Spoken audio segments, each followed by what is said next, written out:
Hello student, প্রশান্ত academy চ্যানেলে তোমাদের স্বাগত জানাই। আজকে আমি আলোচনা করব কল্যাণী ইউনিভার্সিটির বিএ জেনারেল 6 সেমিস্টারে বেঙ্গলি ডিএসসি পেপার, অর্থাৎ যাদের ফার্স্ট সেমিস্টার থেকে বাংলা ছিল, 6 সেমিস্টারে এসে ডিএসসি হয়েছে, তার সাজেশন ভিডিও তোমরা ভালো করে দেখে নাও এবং সিলেবাসটাও দেখে নাও।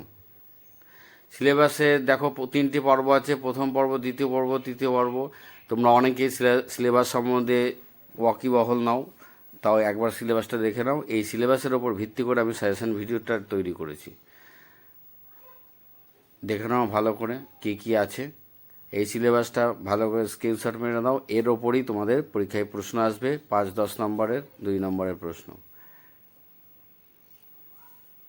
প্রথম পর্বে উপকথা, রূপকথা, তারপরে ইচ্ছামতি, তার তৃতীয় পর্বে গোয়েন্দা সাহিত্য, কিশোর সাহিত্য। 5 ও 10 নম্বরের প্রশ্ন, সুকুমার রায়ের খিচুড়ি অবলম্বনে 5টি বিচিত্র সংকর প্রাণীর নাম উল্লেখ করো। আমরা খোক্ষস মারিতে আসিয়াছি, আমরা কারা, তাদের খোক্ষস বদের কাহিনী উল্লেখ করো। টুনটুনি আর রাজার কথার গল্পের বিষয়বস্তু লেখো। খিচুড়ি কবিতাটি অভিনবত্ব বিচার করো। পৃথিবীর ইতিহাসে খোকার এই ঘটনা একেবারে অনন্য, অভূতপূর্ব। এ বিষয়ে আমার কোনো সন্দেহ নেই। এই অভূতপূর্ব ঘটনাটির বর্ণনা দাও। প্রশান্ত একাডেমি নির্বাচিত এই সাজেশন ভিডিও খুব খুব ইম্পর্টেন্ট, তোমাদের পরীক্ষায় আসবে। যারা আমার এই চ্যানেলটি দেখছো, এখনও পর্যন্ত প্রশান্ত একাডেমি চ্যানেলটি সাবস্ক্রাইব করোনি, অবশ্যই সাবস্ক্রাইব করে দেবে। কারণ আমি তোমাদের সামনে যে সাজেশন তুলে দিচ্ছি তার জন্য কোনো পারিশ্রমিক নিই না, কোনো ফিস বা টাকা পয়সায় নিই না। তো আমার নির্বাচিত কোশ্চেনগুলো আগেও অনেক এসেছে, আগামী দিনেও আসবে। যদি তোমাদের মনে হয় তাহলে আমার অ্যানালাইসিস ভিডিওগুলি, অর্থাৎ গত পরীক্ষার কোশ্চেন অ্যানালাইসিস ভিডিওগুলো দেখে নেবে যে কত পার্সেন্ট আমার দেওয়া সাজেশন ভিডিও থেকে পরীক্ষায় এসেছে। তাই দেখে নাও এবং কোশ্চেনগুলো খুব ইম্পর্টেন্ট, তৈরি হয়ে নাও। নীলকমল আর লাল কমল গল্পটি কখনো ভয়, কখনো রোমাঞ্চ, আবার কখনো কৌতুকময়তার সংমিশ্রণে জমে উঠেছে। গল্পের প্রকৃতি রসালোকে সমৃদ্ধ করেছে, আলোচনা করো তা। বিনোদ বিহারীর রহস্য সাধনের পদ্ধতি, রহস্যভেদ গল্পের মূল চাবিকাঠি, তা সংক্ষেপে লেখো। রহস্যভেদ গল্পের শৈলের চরিত্রটির পরিচয় দাও। গোয়েন্দার বরদাচরণ গল্পের নামকরণের সার্থকতা বিচার করো। খুড়োর কল কবিতাটি নির্বীজীয় বাকসর্বস্ব মানুষের কষাঘাত করেছেন, আলোচনা করো।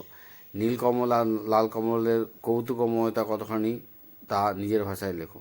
প্রশান্ত একাডেমি নির্বাচিত এই সাজেশন ভিডিও হুবহু পরীক্ষায় আসবে। তাই তোমরা তাড়াতাড়ি এই কোশ্চেনগুলো তৈরি হয়ে নাও, এগুলো খুব খুব ইম্পর্ট্যান্ট। আর অবশ্যই সিলেবাসটা ভালো করে দেখে নাও, কারণ অনেকেই সঠিক সিলেবাস সম্বন্ধে ওয়াকিবহল নয়।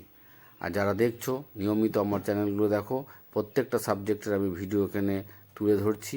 তোমাদের যদি কোনো সাবজেক্টের সাজেশন ভিডিওর প্রয়োজন হয়, আমাকে অবশ্যই মেসেজ করে ইনফর্ম করবে, আমি আমার সাধ্যমতো তুলে ধরবো। সুকুমার রায়ের 21শে আইন শিশু সাহিত্যে আপাত মোড়কে আড়ালে ধারণ করে আছে সমাজ রাজনৈতিক ব্যবস্থার প্রতি অনাবিল ব্যঙ্গ। কবিতায় অবলম্বনে তা আলোচনা করো। 21শে আইন কবিতায় বিচার ব্যবস্থার প্রতি বিদ্রোহী কিভাবে আপাত হাস্যের মধ্যে দিয়ে প্রকাশ পেয়েছে তা আলোচনা করো। প্রফেসর শঙ্কু গোলক রহস্য গল্পে গোলকটিকে কোথা থেকে পেয়েছিলেন, গোলকটির প্রকৃতি পরিচয় দাও। গোলক রহস্য সমাধান কিভাবে করেছিলেন। সুকুমার রায় 21শে আইন কবিতাটি যে প্রেক্ষাপটে রচনা করেছিলেন, সেই প্রেক্ষাপটটি সংক্ষেপে আলোচনা করো। আবার বলছি, আমি সাজেশান ভিডিও যে তুলে ধরি তোমাদের আমার এই চ্যানেলে তোমাদের জন্য, আমি তার জন্য কোনো পারিশ্রমিক বা ফিস নিই না। শুধু তোমাদের থেকে আমি একটা ফেভার চাই যে তোমরা অবশ্যই আমার চ্যানেলটির গ্রোথ যাতে হয়, আরও স্টুডেন্টের উপকারে আসে, তার জন্য অবশ্যই চ্যানেলটিকে সাবস্ক্রাইব করো এবং ভিডিওটিতে লাইক করো। গোয়েন্দা বরদা আচরণ গল্পে যে হাস্যরস ফুটে উঠেছে তা আলোচনা করো। প্রফেসর শঙ্কুর গোলক রহস্য, গোলক কোথা থেকে আনা হয়েছিল, কোশ্চেনটা ডবল দিয়ে দিয়েছি। যে গোয়েন্দাবাজার যে হাস্যরস ফুটে উঠেছে সেটা আলোচনা করো। রহস্য গল্প হিসাবে তদন্ত গল্পের সার্থকতা বিচার করো। প্রতিবেশীর বমি বাক্স শেষ পর্যন্ত কে কীভাবে উদ্ধার করতে পেরেছিল তা সংক্ষেপে লেখো। খুব খুব ইম্পর্টেন্ট, ভালো প্রশ্ন এগুলো, পরীক্ষায় এগুলো এসে থাকে। আগামী দিনেও তোমাদের পরীক্ষায় আসবে আমি আশা করি। তাই এই প্রশ্নগুলো আমি তোমাদের জন্য সাজেস্ট করেছি, তোমরা অবশ্যই দেখো আর নিয়মিত দেখতে থাকো। আর কারো কোনো সাবজেক্টে সাজেশান ভিডিও প্রয়োজন হলে আমাকে অবশ্যই মেসেজ করবে, মানে কমেন্ট বক্সে লিখবে, অবশ্যই আমি তোমাদের যথার্থ হেল্প করবার চেষ্টা করব।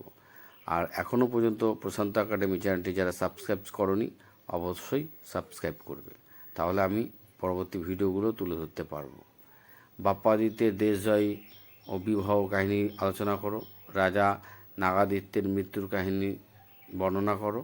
বাপ্পাদিত্যের গল্পের অবনীন্দ্রনাথ ঠাকুর লিখেছেন, দুজনে চিরদিনে দুজনে সন্ধ্যায় ফিরেছেন, কিন্তু কোনো লোক মিলন হয়নি। প্রাসঙ্গিকতা কাহিনী সংক্ষেপে আলোচনা করো। সেই যুদ্ধই তার শেষ যুদ্ধ। কোন যুদ্ধের কথা এখানে বলা হয়েছে? কার শেষ যুদ্ধ? সেই যুদ্ধে তার শেষ যুদ্ধ বলা হয়েছে কেন? আজ হতে তোমার নাম হলো একলিঙ্গতা দেওয়ান। এই কথা কি কাকে বলেছেন? বক্তার পরিচয় দাও। যে রাত্রি কি ভয়, সে রাত্রি কি ভয়ানক রাত্রি। কোন রাত্রির কথা এখানে বলা হয়েছে? ভিল সর্দার কাছে যে রাত্রি সুখের দিন বলে মনে হয়েছিল কেন? সেই রাত্রির ভয়ানকের রাত্রি বর্ণনা দাও। লালু ভুলু গল্পের সংক্ষিপ্ত সম্বন্ধে আলোচনা। যদি আমার এই সাজেশান ভিডিও তোমাদের পছন্দ হয় অবশ্যই এই ভিডিওতে একটা লাইক দেবে, প্রয়োজনে কমেন্ট করবে এবং বন্ধুদের মাঝখানে শেয়ার করে দেবে। আবারও বলছি, যারা আমার চ্যানেলটিকে এখনও সাবস্ক্রাইব করনি, প্রশান্ত একাডেমি চ্যানেলটিকে অবশ্যই সাবস্ক্রাইব